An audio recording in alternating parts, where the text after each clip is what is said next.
In nomine Patris et Filii et Spiritus Sancti. Amen. Shalom Aleichem. Magandang umaga sa ating lahat, sa mga panig ng buong mundo, mga nakikinig at nanonood ngayon. Atin naman pakinggan ang mabuting balita ng Panginoon ayon kay San Lucas. Glory to you, Lord Jesus Christ.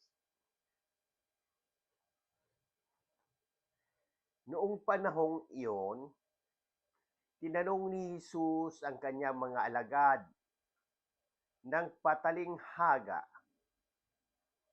maari bang maging taga-akay ng bulag ang isa ring bulag? Kapwa sila mahuhulog sa hukay kapag ginawa ang gayon. Walang alagad na higit sa kanyang guro. Ngunit kapag lubusang naturuan siya'y magiging katulad ng kanyang guro. Ang tinitingnan mo'y ang puwing ng iyong kapatid, ngunit hindi mo pinapansin ang dahilan ng iyong mata. Paano mo masasabi sa iyong kapatid, "Kapatid, bayaan mong alisin ko ang iyong puwing," gayong hindi mo nakikita ang dahilang nasa iyong mata? Mapagpaimbabaw, alisin mo muna ang dahilan sa iyong mata at makakita kang mabuti. Sa gayoy, maalis mo ang puwing ng iyong kapatid. Walang mabuting punong kahoy na namumunga ng masama at walang masamang punong kahoy na namumunga ng mabuti.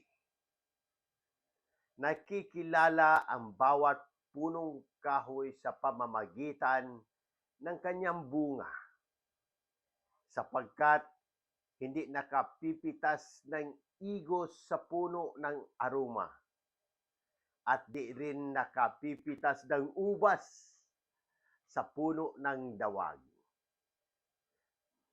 Ang mabuting tao ay nakapagdudulot ng mabuti, sapagkat tigib ng kabutihan ang kanyang puso. Ang masamang tao ay nakapagdudulot ng masama, sapagkat puno ng kasamaan ang kanyang puso. Sapagkat kung ano ang bukang bibig, siyang laman ng dibdib. Ang mabuting balita ng Panginoon. Praise to you, Lord Jesus Christ. Pagnilayan natin bilang mga Romano Katoliko sa unang pagbasa sa Sirach chapter 27 at sa ikalawang pagbasa sa unang Korinto chapter 15. Ang Ebanghelyo ngayon,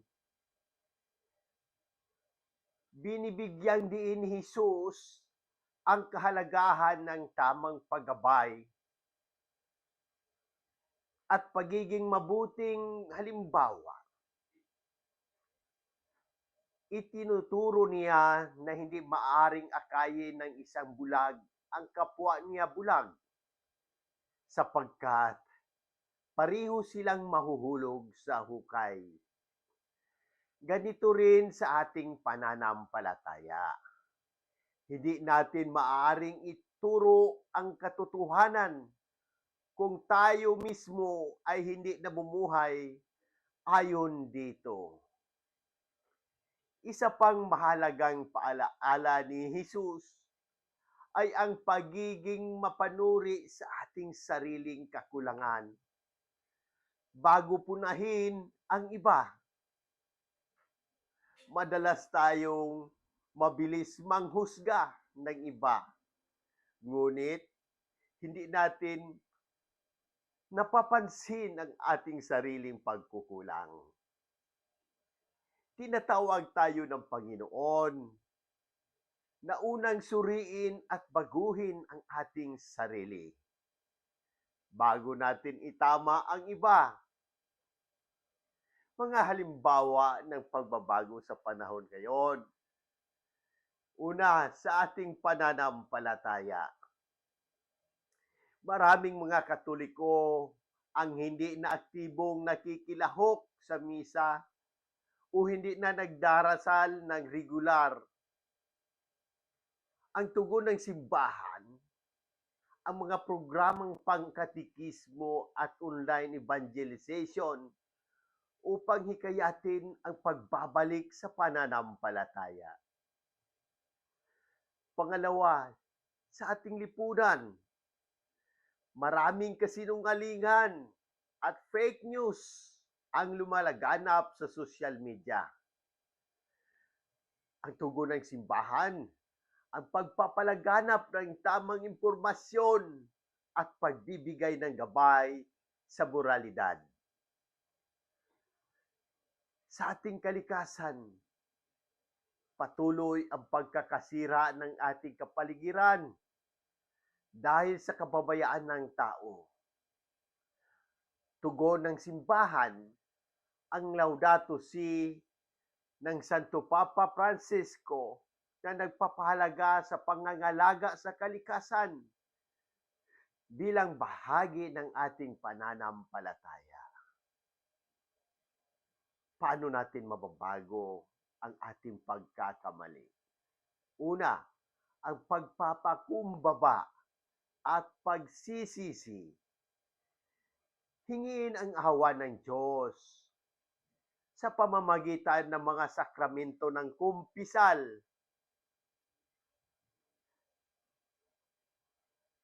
Pagsisikap na maging mabuting halimbawa.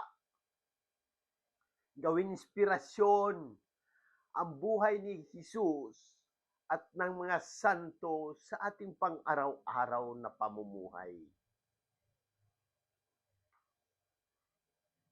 Pangatlo, pakikilahok sa gawain ng simbahan. Maging aktibo sa mga programa ng parokya upang makatulong sa pagpalaganap ng mabuting balita. Manalangin tayo para kay Santo Papa Francisco at sa lahat ng may sakit. Aming mapagmahal na Ama, Ikaw ang dakilang manggagamot na aming katawan at kaluluwa. Ipinapalanalangin namin si Santo Papa Francisco, bigyan mo siya ng kalakasan at kagalingan upang patuloy niyang magampanan ang kanyang tungkulin bilang pinuno ng simbahan. Gayon din, iniaalay namin sa iyo ang lahat ng may sakit sa buong mundo, lalo na ang mga nakikinig at nanonood ngayon. Hipuin mo sila ng iyong mapagpagaling na kamay at ipagkaloob ang kanilang hinihiling.